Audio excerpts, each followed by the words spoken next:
Tayo po ay manalangin sa oras na ito.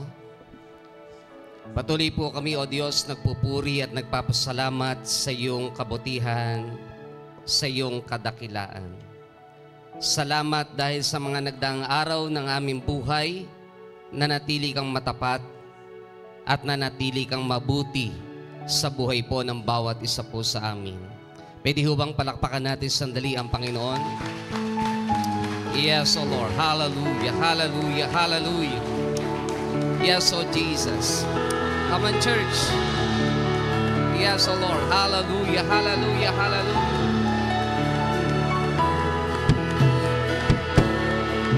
Oh, shararara, parapagkandarakaya, parapagkandarakaya, parapagkandarakaya. Panginoon, nagpapasalamat po kami dahil may isa kaming Diyos na napakatapat. Isang Diyos na nagmahal at umibig sa bawat isa po sa amin sa kabila po ng lahat ng aming kakulangan. Sa umaga pong ito, kaming lahat ay nagtatapat sa iyo. Lahat po ng aming kakulangan at lahat po ng aming nagawang kasalanan, lihim man, hayag man o hindi, patawarin mo po kami. Linisin ng iyong dugo na natigis doon sa krus ng Kalbaryo. Lahat ng aming inisip, lahat ng aming sinalita at ginawa. Hugasan mo po kaming lahat ng iyong dugo na natigis sa krus. Gawin mo, Panginoon, sakdal at karapat-dapat ang buhay ng bawat isa po sa amin ngayong umaga. Hindi dahil sa aming katuwiran, kundi dahil sa iyong katuwiran at kabanalan. Dahil sa katuwiran at kabanalan ng aming Panginoong Jesucristo. Damtan mo po kami ng kabanalang iyon, ng kasakdalan, at kaming lahat, O Diyos, ay gawing karapat-dapat. Salamat, salamat po, O Diyos. Sa umaga pong ito, Banal na Espiritu Santo, patuloy ka naming inaanyayahan sa lugar na ito. Ikaw po ang malayang kumilos at gumalaw sa aming kalagitnaan. Inaamin namin na kundi mo po kami sasamahan, wala po kaming magagawa. Maging ang iyong lingkod, kung hindi mo po sasamahan, wala po kaming magagawa. Langisan mo ng iyong kapangyarihan ng aking labi, ang aking isip at ang aking puso ay hawakan mo. Walang ibang maitaas at maparangalan maliban lamang sa iyo. Tanging mensahe mo lamang ang mamutawi sa labi ng iyong lingkod.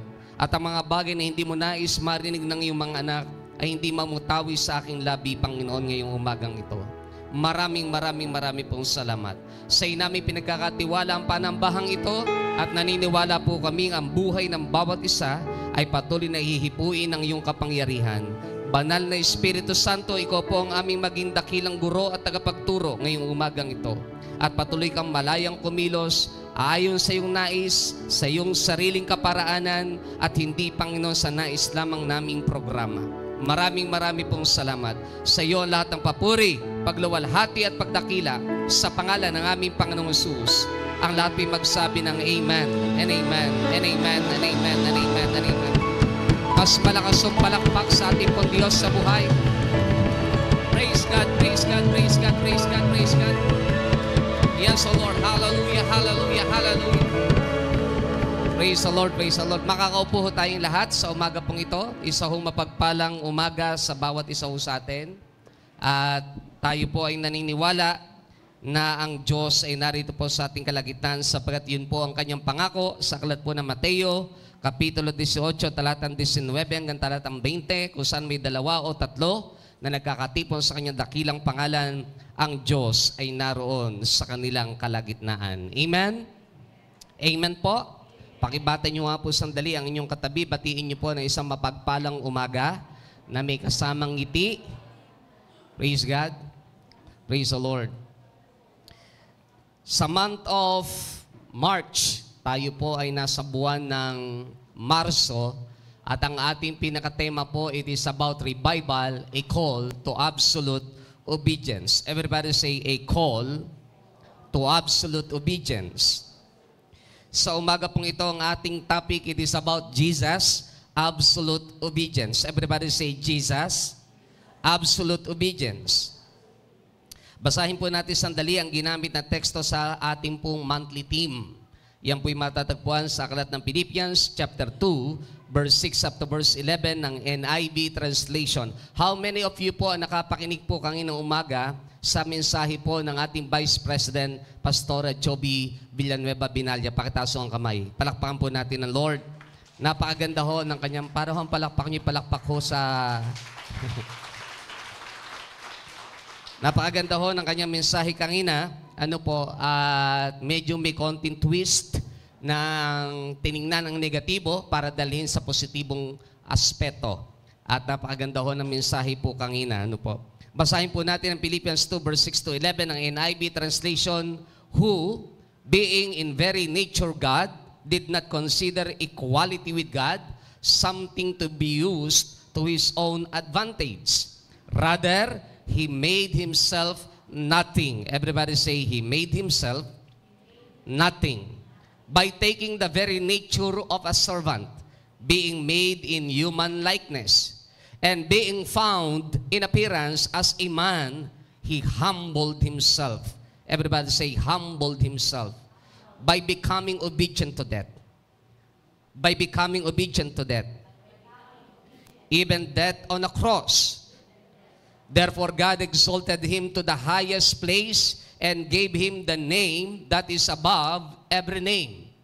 That at the name of Jesus, every knee should bow in heaven and on earth and under the earth, and every tongue acknowledge that Jesus Christ is Lord, to the glory of God the Father.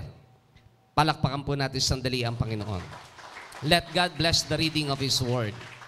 Doon po sa ating monthly team, ay may mensahe po doon inilagay ang ating pong GIL Church Worldwide sa departamento po ng ating Education Department. Loving God passionately produces absolute obedience. Tama naman po.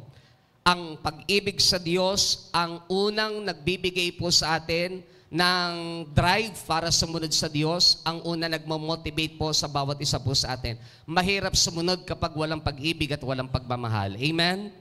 Loving God passionately produces absolute obedience. Even Jesus, the King of Kings, personified complete, unconditional obedience to the Father, that He humbled Himself and became obedient to death, even death on a cross. Mismo ang ating Panginoong Jesucristo po, na hari na mga hari, mismong siya nagpakita ng personal na kapahayagan ng tunay na kahulugan at kakumpletuhan ng tinatawag na absolute obedience, with unconditional obedience to the Father, that He humbled Himself and became obedient to death, even death on a cross.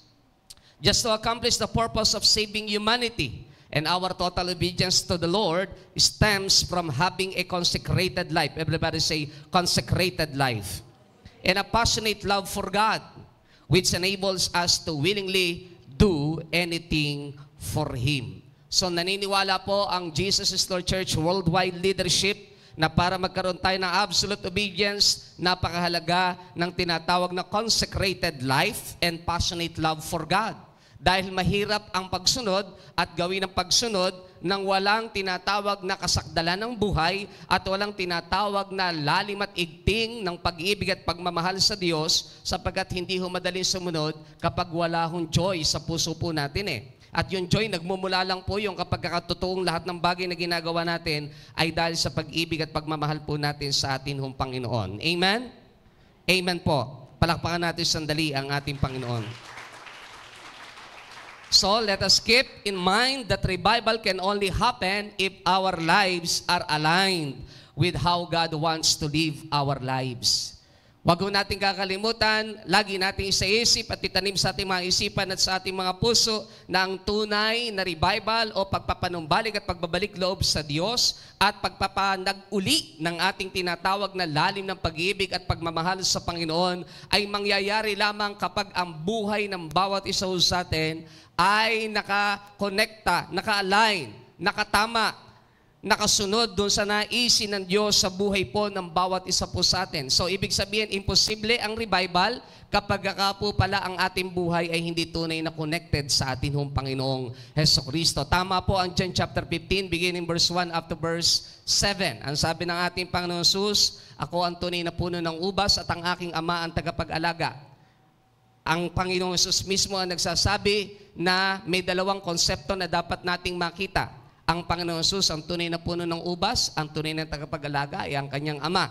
At ang bawat isa sa atin ay ang sanga na nakaugnay sa puno. Kapag ang isang sanga ay tinanggal sa puno, ang sabi ng verse 4 and verse 5, hindi kayo makapamumunga kapag kayo ay hiwalay sa akin. Sapagkat hindi pwedeng mamunga o maging passionate ang buhay ng isang Kristiyano kapag talagang disconnected sa ating Panginoong Hesukristo. Ang sabi ho ng verse 7, if you remain in me and my words remain in you, ask whatever you wish and it shall be done to you.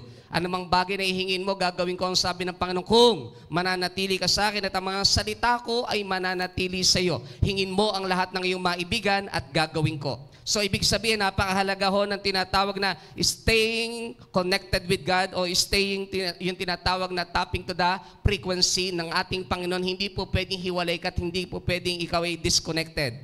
Kapag ang mga cellphone ho natin at mga laptop, tablet, ang ating mga computer ay wala sa wifi o walang data at disconnected, hindi pwedeng makasagap ng anumang uri ng mensahe o ng anumang uri ng information. Ang buhay ng bawat isa sa atin, pagka hindi nakatap sa frequency ng Diyos, wala tayong maririnig na tinig ng Diyos. At kapag nawala ang tinig ng Panginoon, man shall not live by bread alone, but by every word that proceedeth out of the mouth of God. Ang sabi ng Matthew 4:4, Luke 4:4 at Deuteronomy chapter 8 verse 3 letter B. Ang tao hindi pwedeng mamuhay lamang o mabubuhay lamang sa tinapay, kundi sa bawat salitang namumutawi sa bibig ng Diyos. And there are two ways ang Lord kung paano tayo kinakausap. First, sa sinasabi nating the written word of God, the Logos. Ibig sabihin, nakasulat na ang kalooban ng Diyos, nakasulat na ang kanyang naisin, nakasulat na ang gusto po niyang gawin sa buhay po ng bawat isa po sa atin.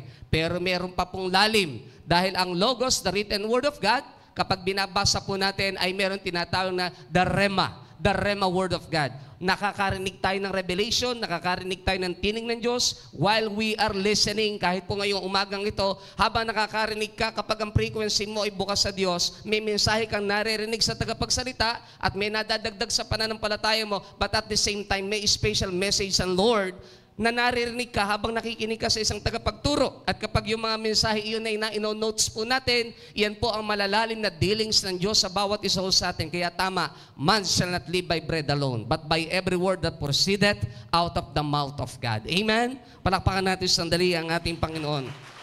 Kaya ho, napakahalaga ng tinatawag na absolute obedience. At ang sabi ng ating national leadership, mahalaga yung tinatawag na pag-ibig sa Diyos at yung tinatawag na consecrated life para tayo ay magkaroon ng tinatawag na absolute obedience with God.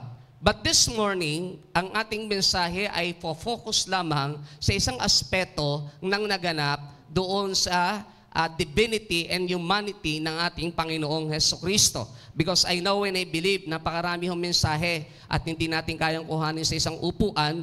But this morning, hayaan po natin mag-focus ho tayo sa isang mensahe na napakahalaga ho, na dapat makita ho natin kung bakit ang ating Panginoong Hesukristo ay nagawa po niya talagang ibigay ang tinatawag na buong buo, walang kulang, walang labis, na pagsunod sa Diyos, sa kanyang amang sumasalangit. Bakit nagkaroon ng tinatawag na absolute obedience ang ating Panginoong Hesukristo? I know and I believe the key for the absolute obedience is no other than nakapaloob lamang sa isang salita, bagamat maraming connection ang salitang ito, and that is the word, humility. Everybody say, humility. Dalawa ho ang aking topic this morning. It is about Jesus' absolute obedience, humility in His divinity, and humility in His humanity. And please, listen carefully because I know and I believe this message ay higit pong napapanahon para maintindihan po natin ang lalim, ang lawak, sapagkat ako pinaniniwala, maraming pwedeng umibig at magmahal sa Diyos. Bagamat ang pamantayan na ang sabi ng Jesus, if you love me, you will keep my commandments. Pero maraming pagkakataon, hindi natin magawa yon sapagkat may bahagi ng ating buhay na hindi nadidil at hindi na-address ng Diyos. And that is our ego, our egoism. Everybody say ego. Yung egoism na tinatawag, kapag hindi na-address yung pride of life, kapag hindi na-address, mahirap. Dahil lalakad ka sa dalawang daan, lalakad ka sa dalawang mundo, lalakad ka sa darkness and light na hindi kailanman pwedeng mangyari sapagkat there is no neutrality in the Christian life. Walang tinatawag na middle ground sapagkat hindi ka pwedeng lumagay sa gitna. Hindi po pwedeng ikaw hindi mainit at hindi malamig sapagkat isusuka ka ng Diyos. Either na mainit ka o either na malamig ka. Walang neutral ground, walang middle ground. There is no neutrality in the Christian life. Sabihin po ninyo sa inyong katabi, there is no neutrality in the Christian life. So let us begin sa atin hong mensahe ngayon pong umaga na ito. Jesus, absolute obedience, humility in His divinity. Sabi ho ng Philippians 2 verse 6 and 7 ng NIV translation, who, being in very nature God, did not consider equality with God something to be used to His own advantage. Rather, He made Himself nothing. Everybody say, He made Himself nothing. By taking the very nature of a servant, being made in human likeness. Tingnan ho natin ang King James Version. Who, being in the form. Doon po sa NIV ang ginamit ay being in very nature God. Sa King James Version ang ginamit ay being in the form of God. Though it not robbery to be equal with God, thought it not robbery to be equal with God, but made Himself of no reputation and took upon Him the form of a servant and was made in the likeness of men. And was made in the likeness of men. The word He made nothing or He made Himself nothing in Bible school, ito po'y tinatawag na kenosis. Everybody say kenosis. The term kenosis refers to the doctrine of Christ self-emptying. Everybody say, Christ self-emptying. Christ self-emptying in His incarnation. So pag pinag-usapan ng He made Himself nothing, the term kenosis refers to the doctrine of Christ self-emptying in His incarnation. When we talk about His kenosis, yung tinatawag na making Himself nothing in coming to earth, the Son of God did not cease to be God. Listen carefully. The Son of God did not cease to be God. Kahit nung siya nasa mundong ito, hindi huminto at hindi nagbago ang kanyang pagiging Diyos. Listen carefully. And He did not become a lesser God. Lalong hindi rin bumaba ang kanyang pagka-Diyos. Whatever the emptying entailed, Jesus remained fully God. Jesus remained fully God. Everybody say, fully God. But when Jesus here, nung siya mag-incarnate here on earth, Jesus is fully God and fully man.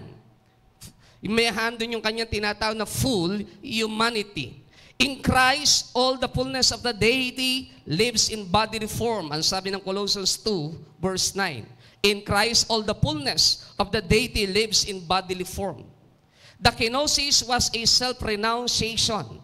Take note, hindi po ito yung pagtatanggal ng pagiging Diyos niya. Kung hindi ang tinatawag natin kenosis o He made Himself nothing, ang ibig sabihin self-renunciation. Not an emptying Himself of deity, nor was it an exchange of deity for humanity, lalong hindi rin niya pinalitan yung kanyang pagiging Diyos sa pagiging tao. Jesus never ceased to be God during any part of His earthly ministry. Pastor, bakit lagi mong itinuturo na walang namamatay ng Diyos sa krus ng Kalbaryo? Yes, tama po kayo. Sapagkat ang deity ni Jesus ay meron siyang tinatawag na two nature. He is God and He is also human or man. Hando doon yung kanyang dual deity o yung dual nature. Hindi nawawala yun, but yung deity niya ng pagiging Diyos, kailanman ay hindi ho tumigil po yun. Kaya ho pagkakakinuha natin yung konsepto na si Jesus ay tao lamang, ang ibig sabihin, si Jesus tumigil ang kanyang pagka-Diyos nang simanaog dito sa lupa. Kapag nangyari po yung konsepto po na yun, ang ibig lang ho sabihin, yung oneness na doctrine ay papasok sa bawat isa sa atin. At kapag nagkaroon ng tinatawag na oneness na doctrine, ang ibig sabihin, tinatanggap natin yung sinabi ni Jesus in John 10:13 na konteksto ng iba ay mali, that I and the Father are one.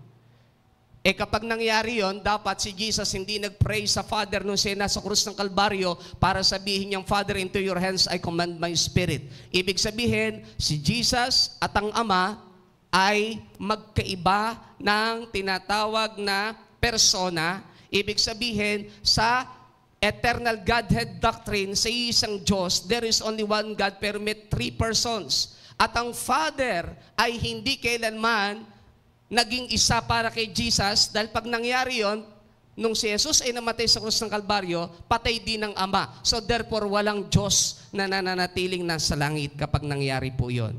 Wala hong ganong konsepto ang GIL Church worldwide. Para lang ho mas malinaw po sa atin. Medyo hindi ho ito ang topic ko, dinadaanan ko lang ho, pero hindi nyo ho ito masyado maintindihan kung hindi po ito ang pinaka-main focus natin kapag ang pinag-usapan ay doctrinal. He made Himself nothing. The Forerunner Commentary, ito po ang sabi po nila, Jesus was in the form. Was in the form. Kasi ang ginamit ng King James Version ay form of God. More, sa ibang pronunciation, ang ibig sabihin, ang ibig sabihin nung naka-close parenthesis ay morph. Pero sa iba po, sa English ay morphe.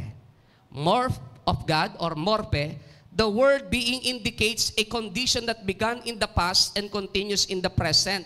Pag ang ginamit po at tiningnan natin ay ang salitang Greek word, ang ibig sabihin na that Jesus was in the form, ang ibig sabihin it indicates a condition that began in the past. Ito ay isang kalalagayan nagmula doon sa unang-una pa lamang na kapanahunan at nagpapatuloy sa pangkasalukuyan and continues into the present. So therefore, kapag ang tinignan natin ng word study, hindi nagbago ang pagiging Diyos ni Jesus at hindi huminto ang pagiging Diyos ni Jesus nang siya po ay nanaog dito sa lupa. Therefore, while on earth, the outward expression of His imnos being was the expression of the divine essence. Was the expression of the divine essence o yung kanyang deity. Paul means that when the one who became Jesus, the Word came to earth to assume the form of a man, He did not cease being God. Hindi ho nagbago at hindi tumigil ang kanyang pagiging Diyos. Bakit, Pastor, napakahalaga po nito? Sapagkat kapag sinabing self-emptying, ang ibig lang sabihin, yung Christ's humility in His divinity ay sobrang lalim. Imagine that, wino-worship ka ng mga anghel sa langit, nasa pedestal ka ng langit, sinasamba ka, pinapupurihan ka, pinaparangalan ka, and yet alam mo, being God, alam mo ang mangyayari sa krus ng Kalbaryo, which is the blueprint of the salvation of the whole humanity. Alam mo't nakikita mo, and yet bumaba ka doon sa karangalang iyon na dapat pinaparangalan ka at pinapapurihan ka at sinasamba ka, at bumaba ka doon sa karangalang iyon at pupunta ka doon sa mundo na kung saan ay punong-puno ng kasalanan, at pagkatapos aakuin mo lahat ng kasalanan at ikaw ay ipapako sa krus, mamamatay ng may buong kahihiyan, sapagkat ang mamatay sa krus ng Kalbaryo during the time ay isang malaking kahihiyan. Kaya nga ang tawag ng iba ay the most horrific experience na meron ng ating Panginoong Jesucristo. Why? Kalunos-lunos, nakakatakot na karanasan, sapagkat ang isang Diyos na banal, ang isang Kristong nanaog sa lupa at nagkatawang tao na nanatili pa rin banal bagamat kumuha ng katawang tao, ng katauhan ng isang tao, ay nasa harapan ng mga taong makasalanan at ang nagpaparusa ay ang makasalanan at ang pinarurusahan ay ang isang tao at Diyos na banal. Grabe po yun. Na-imagine niyo ba yun? So kapag titingnan po natin yung kanyang ginawa na humility, yung pinakita niyang humility in His divinity, lahat ng karangalang dapat ay mayroon siya at ibinibigay sa kanya sa langit. Iniwanan po niya yon. The glory He renounced. Everybody say, the glory He renounced. Gusto ko pong gamitin ang 30 word na ginamit ng isang article na ito just to emphasize at bigyan ng diin ang mahalaga pa pong mensahe. The glory He renounced. So kung ang pag-uusapan ay the word form, the word morph o morphe, which speaks of the outward manifestation of the inward essence. In other words, in His very nature, Jesus was God. Sa kanyang tunay na kalagayan, He is God. Ang sabi ng John chapter 1 verse 1, in the beginning was the Word, and the Word was with God, and the Word was God. Sabi ng verse 3, He is the reason ng tinatawag na creation. He is the center of the creation. Lahat ng bagay ay nalikha sa pamamagitan niya. Everything was created because of Him. Siya na ang sabi ng verse 18 in John chapter 1 ay nasa bosom of the Father, full of grace and truth. Sabi ng verse 14, He became flesh and dwelt among us. Nanaog dito sa lupa. The glory He renounced from the very beginning, from the past eternity up to the present and even in the future. When God manifests His presence in the midst of His people, the manifestation is His Shekinah glory. And the glory is seen all throughout the Bible. In the cloud and in the pillar of fire and the smoke that fills the tabernacle. And this glory has belonged to Jesus from all eternity. Ang glory na yon ay para lamang sa ating Panginoong Jesucristo. In fact, if you will read John 17 verse 5, yung glory na ibinigay ng God the Father kay Jesus ay hindi naman talaga para kung kanino-man, para lang sa Kanya, at hindi ito naging para sa tao kailan pa man. He renounced that glory na manatili po sa Kanya sa heaven sapagkat kailangan niya manaog sa lupa sapagkat meron siyang role as a savior of the sinful humanity. Doon sa Isaiah chapter 6 verse 1 to 3, para maintindihan ho natin, inaawit ho natin lagi ito. I see the Lord seated on thy throne, exalted. In Isaiah 6, 1 to 3, intindihin niyo po ang verse na ito para maunawaan natin ano ba yung nakita ni Isaiah.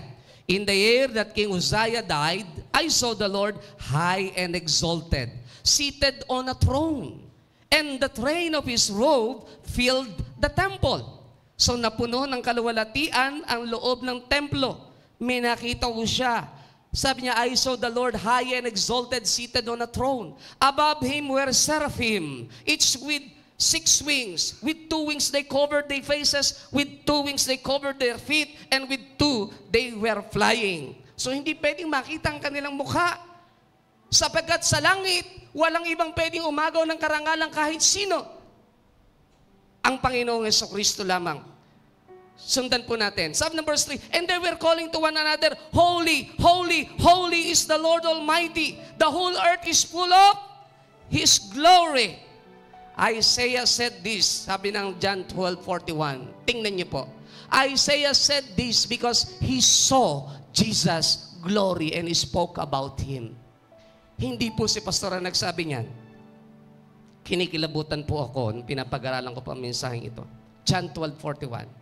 Meaning to say, yung nakita pala ni Isaiah in heaven is the glory of our Lord Jesus Christ. Kinonfirm ng John 12:41.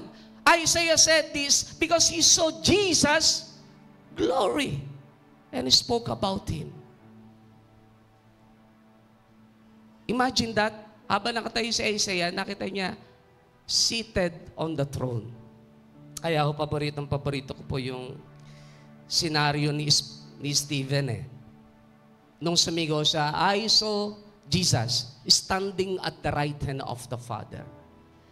Kasi from the very beginning, Jesus was seated on the right hand of the Father.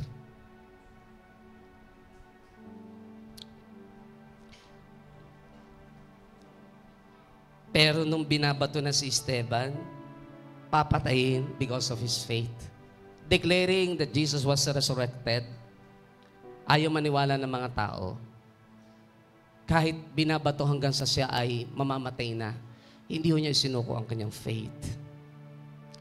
At madalas kong sabihin sa inyo, for the first time in the history of the New Testament, doon lang ho binanggit ang salitang, I saw Jesus standing at the right hand of the Father. Parang sinasabi ng Panginoon Jesus kay Esteban na, it's okay. You finish the race. Ganda ho ng mensahe kanina ni Pastor Joby. Kahit may pain, may sufferings, hindi naman ang pinakamahalaga in the first place. Kung i-conclude ko po yung mensahe niya, hindi naman ang pinakamahalaga yung answered prayers. No, amen? Listen carefully, church. Yung tatlong kabataan, Shadrach, Meshach at Abednego, ang pinakamahalaga sa kanila hindi answered prayers. Not even the presence of God. Sabi nga nila, kahit hindi kami samahan ang pinakamahalaga, gusto namin malaman, O King Nebuchadnezzar, that even hindi man kami samahan ng Diyos namin, we will not worship the image that you have set up. Dahil ang pinakamahalaga sa kanila ay ang pagsunod sa Diyos. Hindi naman answered prayers Hindi healings. Mahalaga ang kagalingan sa paggusto natin humaba ang buhay. But church, ang pinakamalalim na yugto ng paglilingkod ay ang yugto ng katapatan ng pagsunod sa Diyos. Mas malakas ang palakpak sa Panginoon. Kaya tama ho si Isaiah. Sabi niya nung makita niya seated on the throne, napupuno ng glory ang langit at ang templo na kanyang kinalalagyan.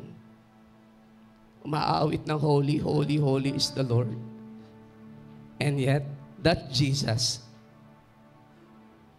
siya yung nanaog at nagkatawang tao para lang ho abutin ng taong makasalanan. Grabe po yun. His humility in His divinity. Marami ho nag-aagawan sa posisyon. Marami nag-aagawan sa applause of man. Marami nag-aagawan sa iba't ibang bagay. Hindi ho tayo ang sentro ng church. Lalong hindi rin tayo ng reason kung ba't nag-exist ang church. There is only one reason, and that is Jesus. And that is enough. He is more than enough. Amen? Kaya nga kung maintindihan ng Christianity, wala namang dapat hong pagtalunan at pag-awayan, at lalong wala hong dapat ho na pag-agawan, at lalong walang dapat na magpasikatan. Tama ho si Pastor Joby kanina Unfruitful man of fruitful. Hindi pa rin ho yun at the end of the day. At the end of the day, ang pinakamahalaga, sumunod pa rin ho tayo sa Diyos. Amen? Pwede bang isang malakas na palakpak sa Lord? I see the Lord seated on thy throne, exalted, the trail of His robe fills this temple with His glory,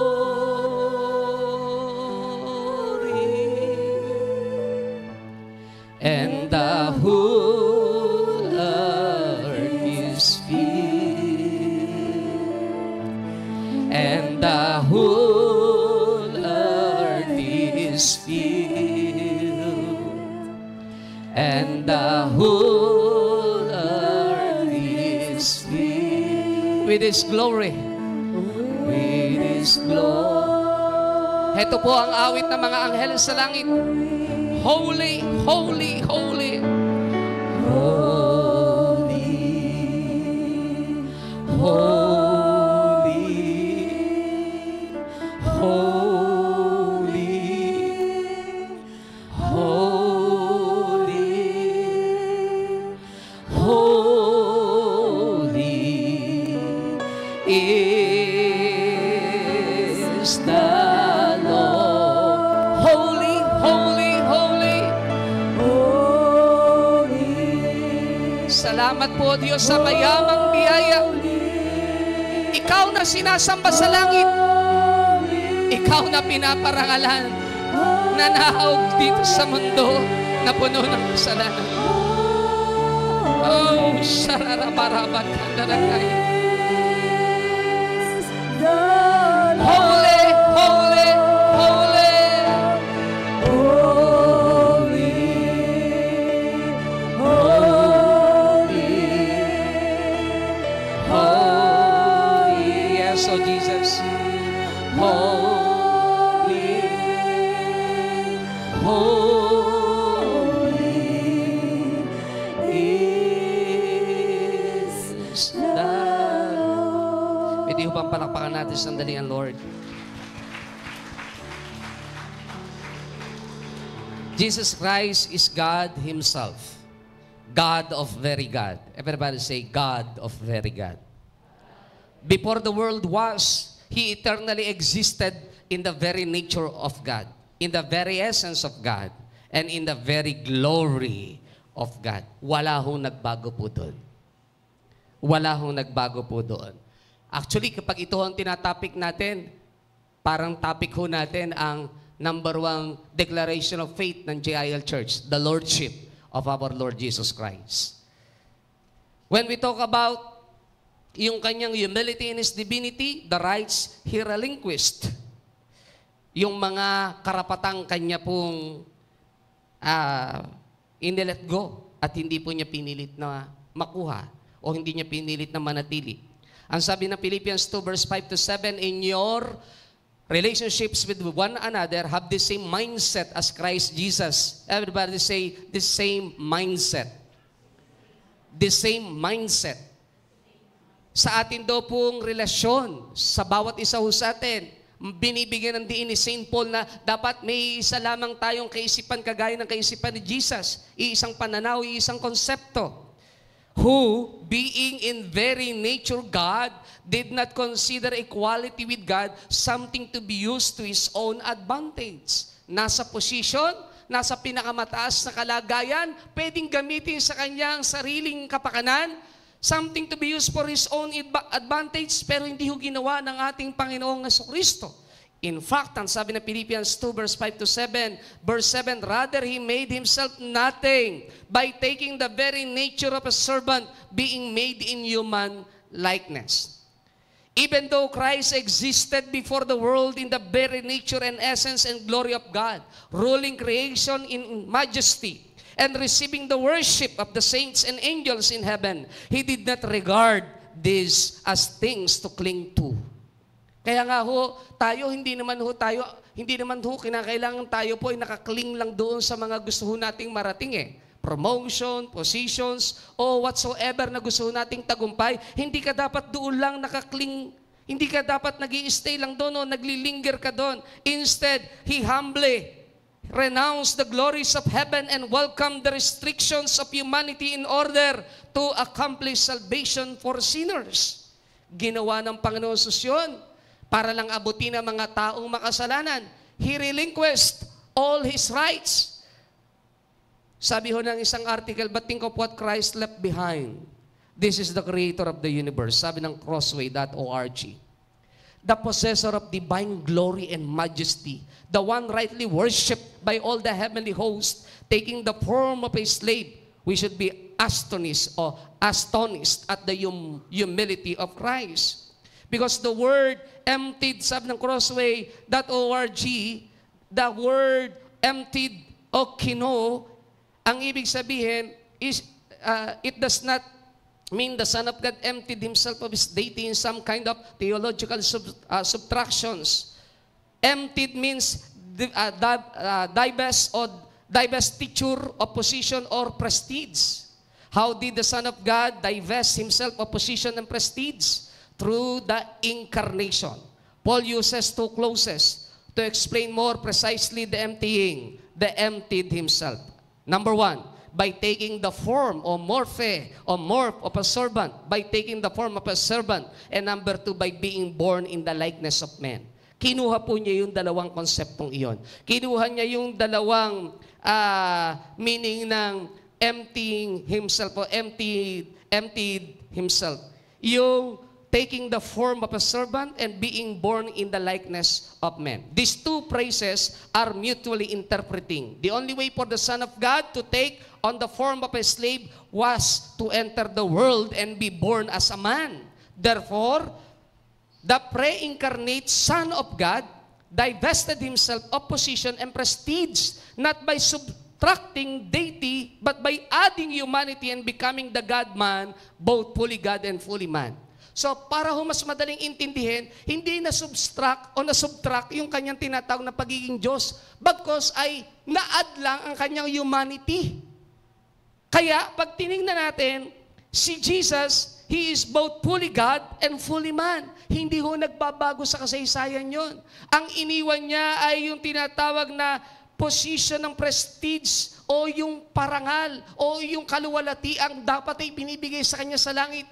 Kaya nga sabi ng ilang mga Bible scholar, at yun din ang sinabi ni Jesus kay Peter, nung putuling niya ang tainga ni Malco, nung huhulihin siya, isalo mo, tabak mo. Kaya kong magpababa ng anghel anytime. Why? Katungkulan ng mga anghel na sambahin ang Panginoong Hesus, katungkulan ng mga anghel na proteksyonan ng Panginoong Hesus, anytime, any time of the day. Basta dumaing lang ang Panginoong Hesus, battalions of angels ang kayang bumaba. Why? Sapagkat yun ang ginagawa ng mga anghel sa langit. Yun ang ginagawa ng mga anghel sa langit. Kaya anytime na ang Panginoong Hesus ay hihingi ng tulong, pwedeng ang Panginoong Hesus makaranas kagad ng tulong at pwede siyang tanggalin kagad sa krus ng Kalbaryo kung gugustuhin ng ating Panginoong Hesus. Hindi lang dahil siya dinirinig ng prayer ng kanyang amang sumasalangit, bagamat may mga pagkakataong parang tahimik ang Diyos. Tama po yung mensahe kanina ni Pastora Joby. Marami hong pagkakataong parang tahimik ang Diyos.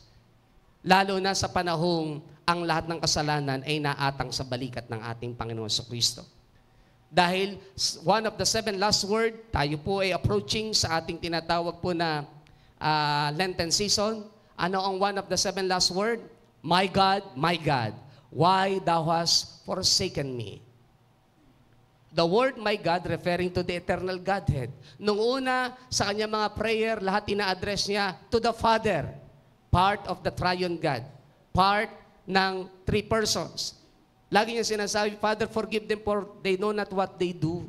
Pero nung time na naramdaman ng ating Panginoon sa Kristong para bang ang relasyon ng ama at ng anak ay para bang nawala sa panahong nakaatang na ang lahat ng kasalanan sa kanyang balikat, nang mag-pray si Jesus ay hindi na siya nag-pray sa isang persona lang sa triune God. Dahil ang kanyang katungkulan ay ito pa rin ang kalooban ng Ama sa relasyon ng triune God, pero sa tinatawag na pagiging Diyos, both of them are equal. Mahirap misang arukin ang katotohanan ng iyon, but that is the truth. Sabi ni Jesus, He addressed His prayer to the eternal Godhead. My God, why thou hast forsaken me? May mga pagkakataon ho ng ating buhay na talaga hong parang pakiramdam natin, parang ang Diyos ay malayo. Naranasan ho ng Panginoong Hesus yun. Dahil doon sa kanyang ginawang pagpapakababa sa kanyang divinity. Kailangan niyang gawin para lang abutin ng taong makasalanan. Kaya may paalalang Romans 12 verse 10, be devoted to one another in love, honor one another above yourselves. Why? Sapagkat ganito ho ang ginawa ng ating Panginoon Kristo. He relinquished all His rights. Minsan mahirap hong isang tabi ang ating sariling katuwiran at kapakanan. At para bang pag tinitingnan mo, lalong ipinaglalaban mo, para bang mas lalong malaki ang iginagawak, mas lalong malaki ang nangyayari at nagaganap. Kaya may mga pagkakataong kailangan talagang ibaba mo sarili mo at kailangan talagang iwanan mo ang posisyon na meron ka at ang mga karapatang meron ka. And ganun din ang paalala sa loob ng church. Be devoted to one another in love, honor one another above yourselves. Pag nagmahal ka, dapat mamahalin mo ang ibang tao higit pa sa sarili mo. Kung doon sa mga unang turo ay love your neighbor as you love yourself, dito po sa Romans 12 verse 10, iba na ho ang turo. Be devoted to one another in love, tinaasan ang level. Honor one another above yourselves. Lilimutin mo talaga yung sarili mo eh. Tingnan ho natin yung the shame He embraced. Yung kahihiyang kanya pong niyakap, yung kahihiyang kanya pong naranasan. Philippians 2 verse 8 NIV translation, and being found in appearance as a man, He humbled Himself by becoming obedient to death, even death on a cross. Even death on a cross. Why? Sapagkat ang mamatay sa krus during the time, ituturing kang isang makasalanan, isang taong sobrang sama, na para bang talagang nakakahiya ang mamatay sa krus during the time, pero doon siya namatay. Doon sa lugar na dapat ang bawat isa sa atin ang dapat naroroon. Yung kahihiyan na dinanas ng Panginoong Hesus, grabe po yun. Tayo ho, may mga pagkakataong minsan, hindi natin kinakaya kapag tayo ay napapahiya na sa marami. O kaya naman, hindi naman nila alam at hindi naman nila alam kung ano ang mga behind the scene, pero minsan pwede ka i-judge ng mga tao. Pero kailangan, may pagkakataon, you have to embrace the shame. Why? Para maibaba mo ang sarili mo sa kalalagayang maaari hindi lahat ay may gusto. Like what Jesus did. Walang nangarap na abutin ng ganung uri ng humility. Sa mundong ang ito nagpapatayan, sa politika nga nagpapatayan, posisyon lang ang pinag-uusapan dahil sa laki ng korupsyon. Hirap na hirap ang mga Pilipino, and yet pagka pinag-aralan mo ang korupsyon sa bansa, pwedeng milyonaryo at bilyonaryo ang bawat individual na Pilipino. Ang Pilipino ay, ang bilang lang ho natin, 110 million plus Pilipinos meron sa mundong ito. Sa korupsyon ho natin, 2 to 3 trillion a year ang halos nauuwi sa korupsyon lang. Kaya hong bigyan ng tigi-tigi 1 milyon ang bawat isang Pilipino, sobra-sobra pa. Kung tutuusin. And yet, naghihirap daw tayo. And yet, bagsak na bagsak tayo dahil sa mga taong hindi kayang mag-ibaba ang sarili. Sanay nang gumastos na 100,000 kada araw. Sanahin na talagang mabuhay sa mali at sa kasalanan. Kapag nga 100,000 ginagastos mo kada araw, ibig sabihin, mga 5 na babae mong binabahay nun. 7, 10. Malungkot isipin. And this is the sad reality. Ganito ang mundo nating ginagalawan. And take note, umiigsi ang buhay ng tao because of sin. Andyan pa ho ba tayo? Madalas ko humatakil sa inyo yan. Kaya minsan, huwag tayong magtaka kung bakit maigsi ang buhay ng tao. Meron namang kahit gumawa ng kasamaan, ba't mahaba pa rin? Sabi ng isa, ba't hanggang ngayon buhay pa rin siya? Baka binibigyan siya ng pagkakataon magsisi ng kanyang kasalanan. Ganon naman kahabagan Diyos Ganon kabuti ang Diyos. Pakitingnan niyo yung katabi niyo. Huwag niyo sabihin ba't buhay pa siya ha. Tingnan niyo lang ho. Baka binibigyan pa ng pagkakataon. Ganun kabuti ang Diyos. Gusto niya lahat ng tao magsisi ng kasalanan. Sabi ng 2 Peter 3 verse 9. God wanted that all people come to repentance. Gusto niya lahat magsisi ng kasalanan. So, lahat ng kahihiyan, tinanggap ng Panginoon Jesus. Imagine that. Sa langit, pinapupurihan ka at pinaparangalan. Pagdating mo sa lupa, binubunutan ka ng balbas. Pagdating mo sa lupa, nilulurahan ka, dinudurang ka. Pagdating mo sa lupa, lahat ng taong minister mo, pinaglingkuran mo, at the end of the day, walang isa man tatayo sa tagliran mo para ikaw ay samahan. Mabigat. Pero lahat ng iyon ay naranasan ng ating Panginoon Jesus. Lahat ng kahihiyan. Kaya ho tayo, may pagkakataon ng ating buhay, it's okay na tumanggap tayo ng kahihiyan kahit hindi natin kinakailangan sabihin sa madla, ano ba ang side mo, whatsoever. It's okay lang. You know why? Sapagkat hindi sa lahat ng pagkakataon kailangan. Dahil alam naman ng Diyos ang lahat ng bagay. Amen? At alam ng Diyos ang laman ng puso ng bawat isa sa atin. Amen po. Palakpakan natin sandali ang Lord. Grabe po yun. Yung kanya humility in His divinity. Puntahan natin ang kanyang tinatawag na absolute obedience. Humility in His humanity. Everybody say humility in His humanity. Philippians 1:27. Whatever happens, conduct yourselves in a manner worthy of the gospel of Christ. Then, whether I come and see you or only hear about you in my absence, I will know that you stand firm in the one Spirit, striving together as one for the faith of the gospel.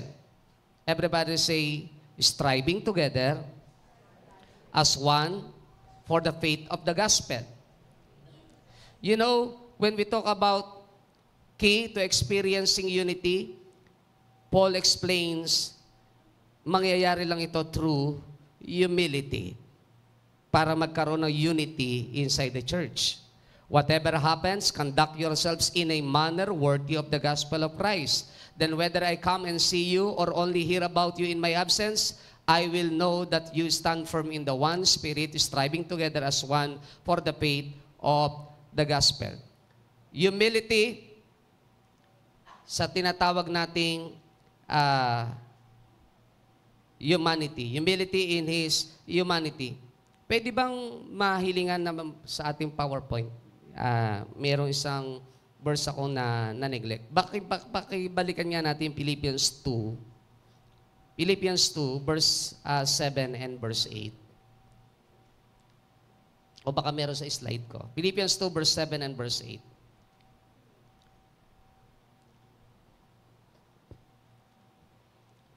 Doon kasi sa verse 5 and verse 7, in your relationship with one another, have the same mindset as Christ Jesus, who being in very nature God, did not consider equality with God something to be used to His own advantage. Pwede yung verse 8, makuha natin.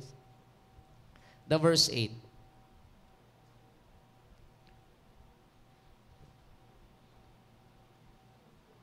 Kaya,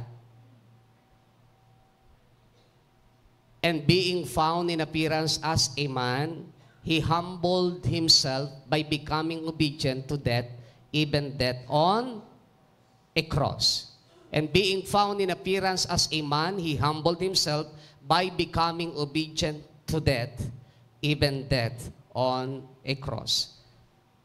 Jesus' absolute obedience, humility in His humanity. Imagine the church. Ang Panginoon Jesus mismo ay nanaog sa lupa, nagkatawang tao, kinuha niya yung likeness and appearance bilang tao. At namatay sa krus ng Kalbaryo, naging masunurin hanggang mamatay doon sa krus ng Kalbaryo. Humility in His humanity. Pag tiningnan ho natin yan, yung turo ni Paul in chapter 2, kung saan kinuha natin ang context maging ang theme verse ng GIL Church Worldwide. May mapapansin ho kayo sa verse 1 and verse 2. Ito po ang sinabi po ng NIV translation. Therefore, if you have any encouragement from being united with Christ, if any comfort from His love, if any common sharing in the Spirit, if any tenderness and compassion, then make my joy complete by being like-minded, having the same love, being one in spirit and of one mind. Being one in spirit and of one mind. Napakaganda ho. Ang context, kapag tiningnan natin, binigyan ng diin ni Paul na bago niya banggitin yung verse 5, yung verse 6 na dapat let your attitude be the same as of Christ, binigyan niya ng diin na kung mayroong encouragement from being united with Christ, kung may comfort of love, may common sharing in the Spirit, in any tenderness and compassion, ang kausap po niya ang church, then make my joy complete by being like-minded, having the same love, being one in spirit and of one mind. Meaning to say, para mangyari sa loob ng church ang tunay na unity, ang tunay na pagkakaisa, dapat makuha yung spirit o yung attitude and character na meron si Jesus, that He humbled Himself. Hindi mangyayari kailanman sa loob ng church ang kaisahan kung walang tinatawag na pagtulad, kagaya ng binanggit ng 1 Corinthians 11 verse 1, sabi ni Paul, imitate me as I imitate Christ. Pero doon sa Philippians 2 verse 5 ng The Message Translation, ganito po ang sinabi, think of yourselves the way Christ Jesus taught of Himself. Pwede bang pakibasa natin ng sabay-sabay? 1, 2, 3, go. Think of yourselves the way Christ Jesus, ang ganda ho ng The Message Translation. Think of yourselves. Pag inisip mo yung sarili mo, kagaya dapat ng paraan kung paano nag-isip at tiningnan ng Panginoon Jesus ang kanyang sarili. Who, being in very nature God, who being in the form of God, did not consider Himself equality with God. Something to be used for His own advantage. Pwede niyang gamitin sa kanyang sariling kapakanan. Pwede niyang gamitin para sabihin ayaw niyang gawin ito dahil mas gusto ko itong pedestal. Yung humility ni Jesus in His humanity, na kahit kamatayan sa krus ng Kalbaryo, pinagal niyang lahat yon. Lahat na yon ay pinagtiisan niya with love and joy. Lahat na yon ay naiber niya. Lahat na yon ay napagtagumpayanan niya. Dahil tiningnan niya yung kanyang sarili sa kanyang humanity, ibinaba niyang mabuti ang kanyang sarili. In fact, siya pa nga nagugas ang paa ng kanyang mga alagad. Siya pa nga ang naglingkod sa kanyang mga alagad. Yung mga tao, siya mismo ang pumupunta, naglalakad sa kalsada, lahat ginagawa niya. Alam niyo kung kayo ay nakarating sa Israel, habang kami po ay nasa bus, sabi nga ho ni wife nung kami po ay nagbibiyahe, imaginein mo, nung time na yon, lakad lang ang ginagawa. Wala akong sasakyan eh. Madalang yung donkey. Madalang yung asno sinasakyan. Madalang po yun eh. Sa panahon ni Jesus, halos lakad lang. Pag nakita niyo po yung mga lugar na nilakaran niya, gaano ka-disyerto, gaano ka-init, sa Israel ho, pagka umulan, blessing ho sa kanila yon. Dahil hindi ho madalas ang ulan sa Israel. Napakainit ho talaga ng lugar. May time naman ho malamig, dahil may dagat din naman sila, at open din naman sa air, pero mainit ho talaga ang area. Lalo na kung maglalakad ka, bulubundukin, tapos pupuntahan mo yung bayang ganito, lugar na ganito. Pag ini-imagine mo, lahat na yung ginawa ng Panginoon Jesus. Grabe po yun. Nakakadakot ng puso eh. Kasi yung paraan ng paglilingkod nung araw, hindi ho kagaya ngayon. Ngayon ho, kahit papaano, okay ang transportation, may nasasakyan ka. Ngayon may gluta, nung araw wala. Ngayon may naiinom ka pa na medyo pampaganda pa ng kutis, nung araw wala ho eh. Lakad-lakad ho talaga, init na init. Imagine that, yung uri ng paglilingkod na yun. Tapos ang sabi ng Biblia, hanggang kamatayan sa krus ng Kalbaryo, naging masunuri ng ating Panginoong Jesucristo. Hanggang kamatayan. Sabi nga ni Pastor Joby kanina, hindi pa nga tayo umaabot dun sa kamatayang yun eh. Hindi pa nga tayo umaabot na tinatagasan na tayo ng dugo sa pagsunod. Wala pa ho tayo dun sa ganung sitwasyon ng pagdilingkod. Pero ang Panginoon Suso, naranasan na ho niya yun. John 3:29-30, gusto ko pong kunin ng The Message Translation. That's why my cup is running over. Si John the Baptist ang nagsasalita. This is the assigned moment for him to move into the center when I slip off to the sidelines. Si Jesus, ang kanyang pagpapakumbaba, grabe, sa kanyang humanity. Hindi siya pinaglingkuran, siya mismo ang naglingkod. Mark 10:44-45. For the Son of Man did not come to be served, but to serve as a ransom for many. Siya ang naglingkod mismo, hindi siya ang pinaglingkuran. Siya ang bumaba mismo magmula sa langit, hindi siya mismo ang pinuntahan. Siya mismo ang bumaba sa tao, siya mismo ang umabot sa tao. Siya ang lahat ng gumawa ng iyon. Tama si John the Baptist. Nung time na si Jesus na ang pinupuntahan ng mga tao at sa kanya na lumalapit ang mga mga tauhan ni John the Baptist, ang mga disipulo nagpunta sa kanya at sinabihan siyang, sabi sa kanya, John, baka hindi mo alam yung taong binautismo mo sa Ilog Jordan, sa kanya na ngayon pumupunta ang mga tao. Kumbaga sana siya na ngayon ang sikat.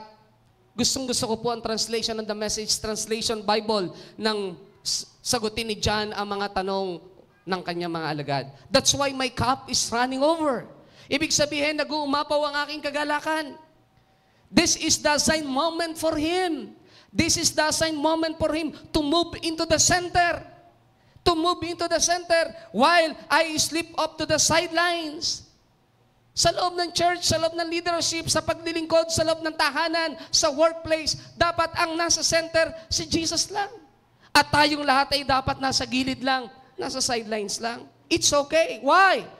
Sabi ni John the Baptist, this is the assigned moment for him. Sa JIL Church Bulacan, I believe this is the time, the assigned moment for our Lord Jesus Christ to be in the center of this church. At walang isa manghaagaw ng kaluwalhatian kahit sino man. Malibang sa Diyos lang, manggaling ang lahat ng kaluwalhatian at mapunta ang lahat ng kaluwalhatian. Amen? Palakpakan natin sandali ang Lord. Psalm 115 verse 1, not unto us, but unto thy name give glory. Wala ho sa atin ang kaluwalhatian, ang lahat ng kaluwalhatian ay sa Diyos. Ang humility na meron ng ating Panginoon Jesus in His humanity, ipinakita mismo niya, siya mismo ang bumaba, siya mismo ang naglingkod, siya mismo ang umabot sa mga tao. Kahit ano gawing salita ng mga tao sa Kanya, lahat ng iyon na pagtagumpayin na ng ating Panginoon sa Kristo. Nasasaktan ba? Yes. He is fully God and fully human. Nasasaktan ba? Yes. Napapagod ba? Yes. Nauuhaw ba? Yes. Lahat po ng iyan naranasan mismo ng ating Panginoon sa Kristo. Pero ang sumuko ho ay hindi. Bagamat may pagkakataon ng kanyang buhay na nanalangin siya na, Father, if it is your will, let this cup be taken away from me. But not my will, but yours be done. Huwag ang aking kalooban, kundi ang kalooban mo ang maganap. Mga senaryong totoong tao na nakikitang masakit ang krus ng Kalbaryo. Mga senaryong totoong naging tao at totoong tao na tao dahil nakakaramdam ng pagod. May pain and sufferings, excruciating. Sabi nga ng ating spiritual director, isang pain na hindi kayang ipaliwanag. Lalo na nung nasa krus, pain na hindi kayang ipaliwanag. Na bawat kilos ng kanyang katawan, yung pako doon sa tendon ng kanyang paa, ng kanyang binti, ng kanyang sakong, ay gumagalaw. Na ang sabi ng mga mag-aaral, para makahinga ka, kailangan itukod mo ang paa mo para lumuwag ang paghinga mo. Pero habang ginagawa niya yon, para naman kinukuryente ang kanyang buong katawan niya. Na kada hinga ng isang hinga, ang pain, grabe. Kasi kinukuryente ang buong katawan mo. Kada kilos ng paa mo. My beloved brothers and sisters, hindi maintindihan ng sangkatauhan ang katotohanan ito. Dahil ang tingin nila, kung siya'y sinasabi natin Diyos, so ibig sabihin kaya lang niya nagawa yun dahil Diyos siya. That is a big no, amen. Ginawa po niya yon sa pagsunod sa ating amang sumasalangit. Hebrews 10 verse 9 NIV translation, then He said, Here I am. I have come to do your will. He set aside the first to establish the second. Jesus said, Here I am. I have come to do your will. He said to the Father, narito ako para gampanan at gawin ko ang aking tungkulin. Absolute obedience. The key is humility. Mahirap pong iwanan yung tayo eh. Tama si Paul eh. Kaya pala niya lagi binibigyan ng diin yung I am crucified with Christ, nevertheless I live. Yet not I, but Christ liveth in me. And the life that is now, which now I live by the faith of the Son of God who loves me and gave Himself for me. Ako'y kasama na ni Jesucristo na matay, ang sabi ng verse 19, doon sa krus ng Kalbaryo. At kung ako man ay nabubuhay ngayon, sabi ng verse 20, hindi na ako nabubuhay sa ganang aking sarili, kundi ako'y nabubuhay na lamang sa pag-ibig at pananampalataya sa isang Diyos na umibig at nagmahal sa akin. Nabubuhay na lang ako sa pananalig. Iyon na lang ang aking ikinabubuhay. Living by faith. Sabi na Acts 20:24, I consider my life worth nothing to me, if only I may finish the race and complete the task that the Lord Jesus has given me, the task of testifying to the gospel of God's grace. Tama ang sabi ng isang author, si Oswald Chamber, if I'm not mistaken. Beware of refusing to go to the funeral of your own independence. Sabi ng 2 Corinthians 5 verse 15, He died for all, so that those who live now will no longer live for themselves, but for Him who died and rose again. Doon lang ho niya binanggit ang verse 17. Because if anyone who is in Christ, he is a new creation. The old is gone and the new has come. He died for all. So that those who live now will no longer live for themselves, but for Him who died and rose again. Denying oneself. Pag ako ho tatanungin nyo, ano ang pinakamadaling meaning ng humility? Denying oneself.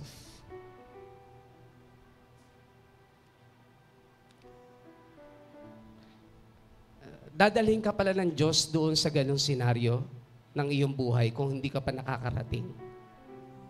Dadalhin ka pala ng Diyos doon. At napakasarap pag narating mo yung senaryong iyon.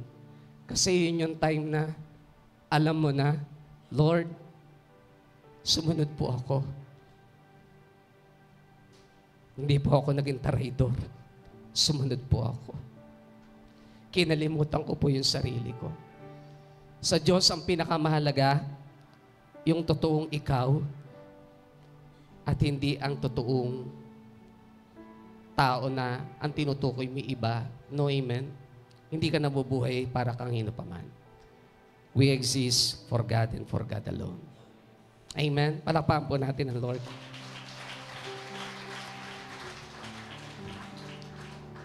If you ask me for an offering, I'd give it. If you wanted sacrifice, I would obey. But my life is all I have, and I will live it, dedicated to the honor of your name. Gladly will I bow down. Gladly will I bow down as your servant.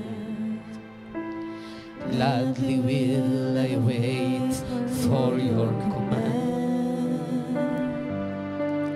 I commit my fast to you, for you deserve it.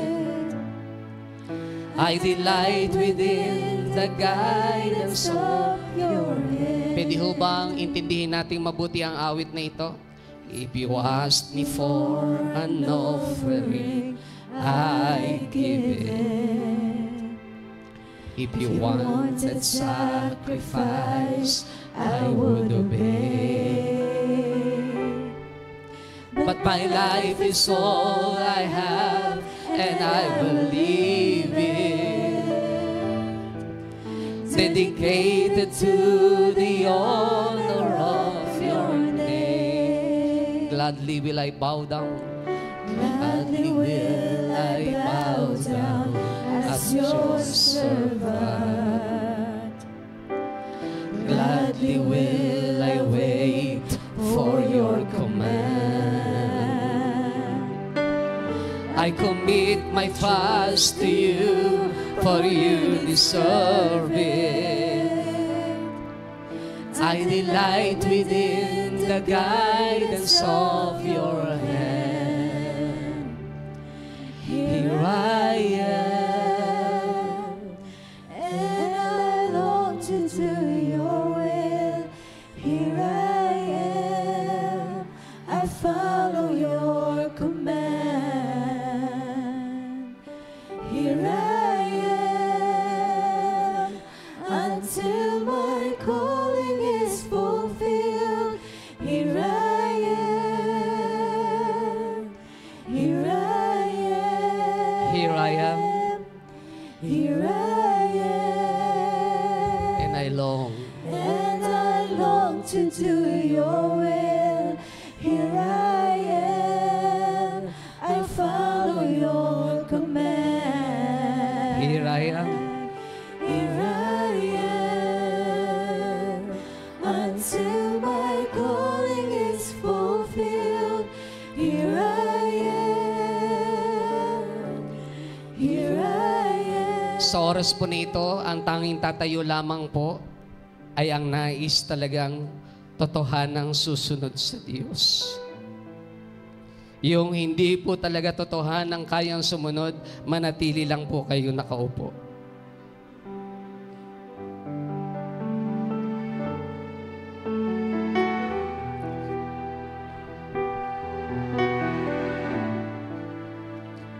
Sa panahon pong ito, ang nais ng Diyos, radikal na pagsunod. Radikal na pagsunod. Yung kayang magsabi sa Diyos, Panginoon, ano ba ang nais mo? Willing po ako sumunod. Ano po ba gusto mong ipagawa? Willing po ako sumunod. Saan mo ba ako gustong dalhin? Willing po ako sumunod. May kahihiyan man yan. May pagbaba man yan. Ano mang kalagayan man yan. Pinakamababa mang posisyon. Kaya ko po kapag yun ang gusto mo ipagawa sa akin. If you asked me for an offering, I'd give it. If you wanted sacrifice, I would obey. My life is all I have, and I will leave it dedicated to the honor of your name. Gladly will I bow down. Gladly will I bow down as your servant. Gladly will I wait for your command. I commit my trust to you. For you, this servant, Lord, dedicated.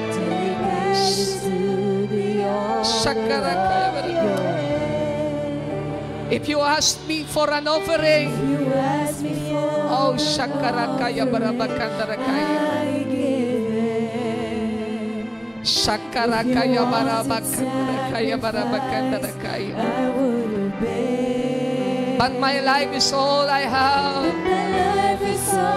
and I will live it dedicated to the honor of your name. Church, be ready, be ready. Gladly will I bow down. Gladly will I bow down as your servant. God is about to move. Oh, Shakarakaya. Touching everyone's heart.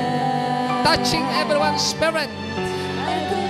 Yes, oh Jesus. To you, for you deserve it. I delight within the guidance of your hand. Let us lift our hands to the Lord. Here I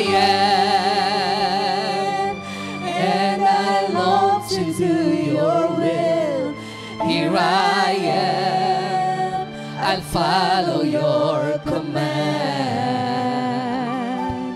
Here I am, until my calling is fulfilled.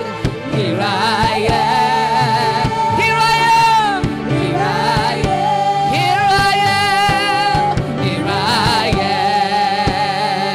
am, and I long to do your will. Here I am, I follow your command. Here I am, until my calling is fulfilled. Yes, Here I am, workers, leaders, let your voice be heard.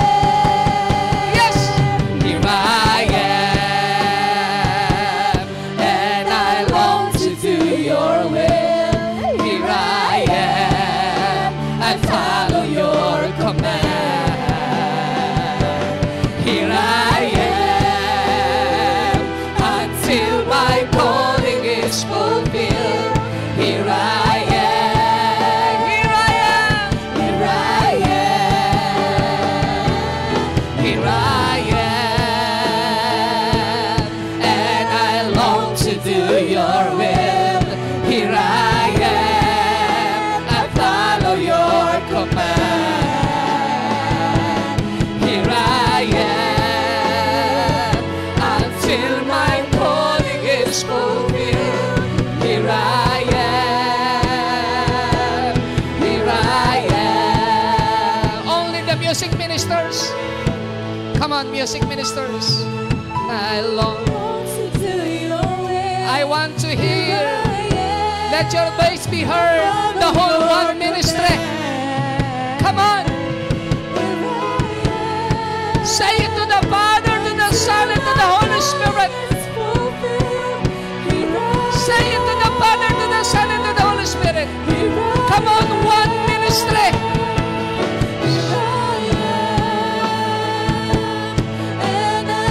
God is listening. He is listening. Follow your command.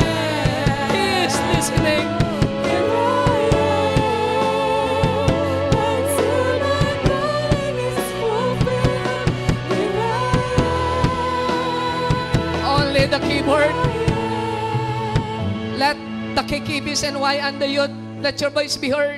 Here I am. Wherever you are, God is listening. Come on, youth. God is listening. He is listening.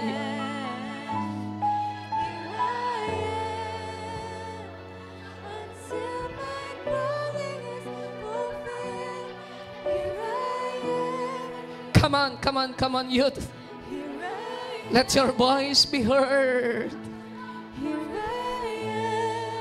And I long to do your will. And I long to do your will. Here I am. I follow your command. Here I am until my calling is fulfilled. Here I am. Here I am. Pwede po marinig ang lahat ng kababaihan.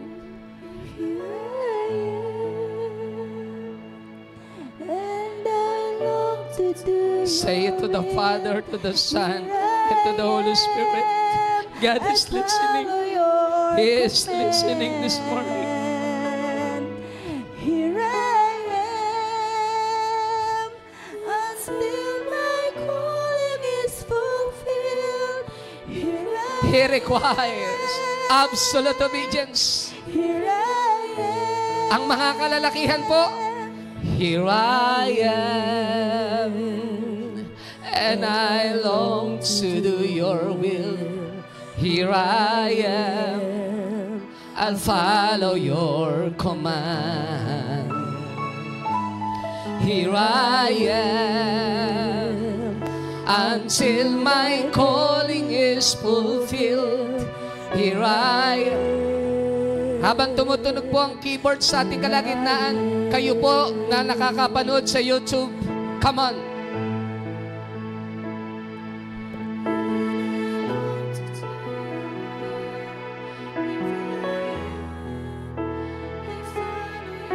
Come on, wherever you are. God is not limited by distance, space, not even time. Nakikita ng Diyos ang iyong puso wherever you are. Minsan pa po, kayo po na maaabot po at manonood sa YouTube. Come on. And I long. to do your will. Here I am. I follow your command. Oh, Shakara Kaya Baraba Kandara Kaya.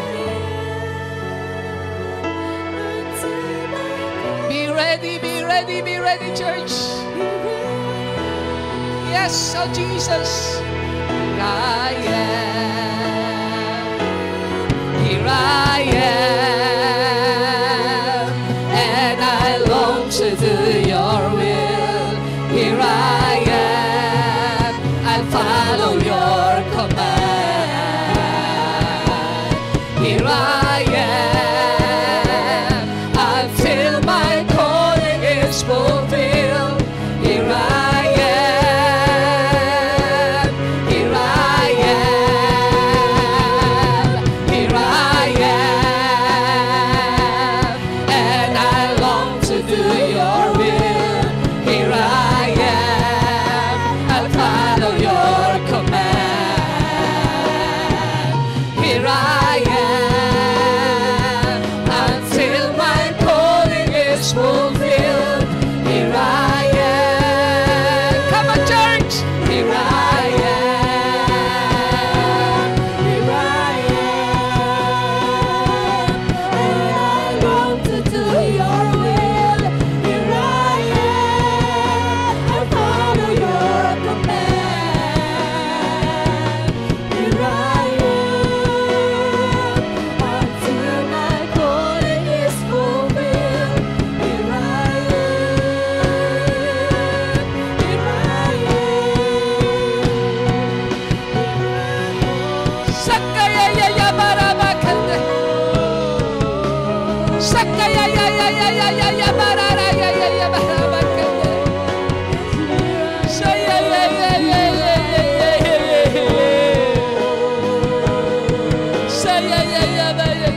Oh, the Spirit of the Lord, the Holy Spirit is touching you right now.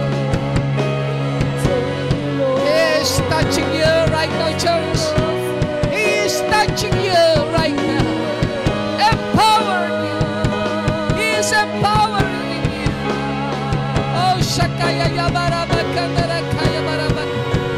Oh, Father, I pray, let the empowering power of the Holy Spirit be released in our midst. Be released upon your people, oh God. Shakaya Yabaraba Kandara Kaya. The anointing to obey. The anointing to obey. Oh, Shakaya Yabaraba Kandara Kaya Baraba Kandara Kaya.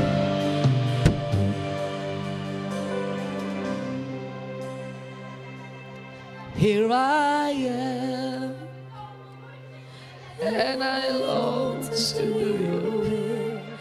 Here I am, I follow your command. Here I am, until my calling is fulfilled. Here I am, here I am,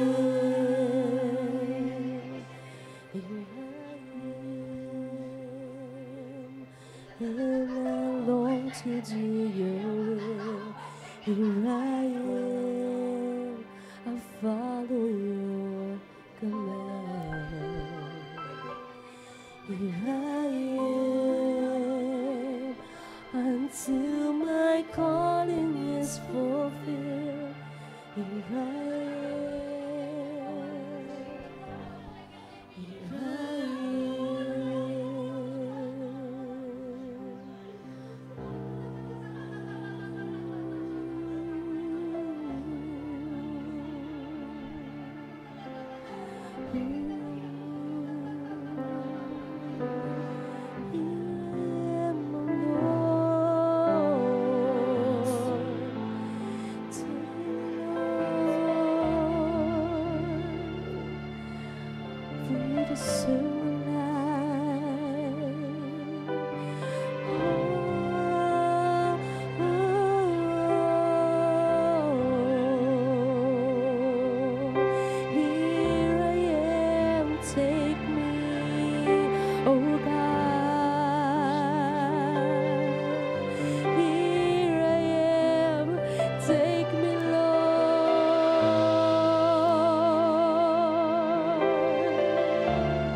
Shakara Shakarakai.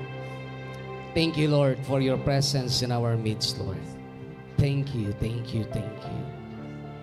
Father, I pray, wala isa man sa mga anak mo na narito ngayong oras nito, na aalis sa lugar nito, na hindi nagbago ang buhay. We will never be the same again, Lord. We will never be the same again, oh God. Oh, Shakara Kaya Barabakandara Kaya Barabakandara Kaya. Shakara Kaya Barabakandara Kaya Barabakandara. Ang dalangin ko po, Diyos, let the open heavens, O Lord, ay patuloy na maranasan ang buhay ng bawat isang mga anak mo, lahat ng pangangailangan, biyaya at pagpapala to sustain us in our service to you, to sustain us, O God, in fulfilling your calling for us, your purpose, O God, for each and every one of us, O God. Lord, let there be an open heaven, O God, and pour out your blessings upon your people, O God. Financial blessing, O God. Spiritual blessing, O Lord. And even physical and emotional, intellectual blessings, O God. Be upon your people, O God.